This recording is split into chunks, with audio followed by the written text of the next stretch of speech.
Sadiq müəllim, deyirəm, gəlin bloka bir dənə əjdahalar qrupu açaq. Belə ki, burada zəif yazan blokda 25, yaxşı yazan da ki 30. O qabaq bir dənə qrupunuz var idi, sizin bir dənə güclülər qrupu var idi. O yazıb gəliriz, axırda deyiriz, bu uşaq deyir ki, müəllim orada 2 alınır, belə bir qalib deyə yazırız, düzəldiriz. Bax, elə bir dənə qrup istəyirik. Nə məsləhət görsə alınar? Çox gözəl olar. Əgər potensiallı uşaqlar gəlsə, bəli, elə bir qrup yaratmaq. Minimum neçə düz olmalı ki, buraxışdan biz o uşağı həmin qrupa götürək? 18 və 18-dən yuxarı. 18 plus.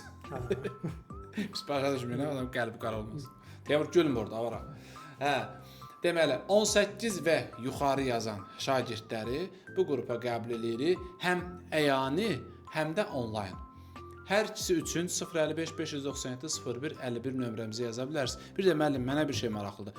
Bu uşaqlarla toplu işləyəcəksiniz, nə işləyəcəksiniz? Yox, bunlar üçün mən özüm xüsusi suallar hazırlamışam.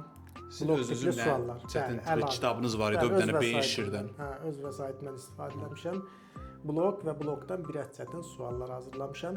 O tipli sınaqlar işləyəcək. Elə bir ki, bir redaksiya şurası yaradacaqsınız. Burada müəllimlər oturur. Mən əminəm ki, o qrupdan zəif uşaq çıxa bilməz və daha dəqiq desə, o qrupa heç zəif uşaq girə də bilməz. Bu güclü şagirdin zəif uşaqla bir yerdə olması da pisdir əslində.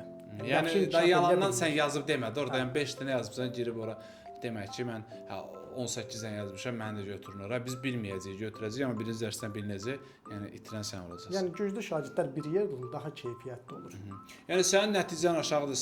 Sən də qrupa qoşulmaq istəyirsənsə, 15 yazmısan, 14, 12 belə. Sizin üçün də qrup var, ayrı qrupdur. Yəni standart qrupumuza qoşula bilərsiniz. O da sürət qrupudur. Orada da hər gün sınaq işlənir. Sadəcə bu qrupda biraz daha çətin suallar işlənir. Fərq budur. Vəssalam. Əla müəllim. Uğurlar. İnşallah uşaqlar qrupda görüşərik. Hələlik. Sağ olun.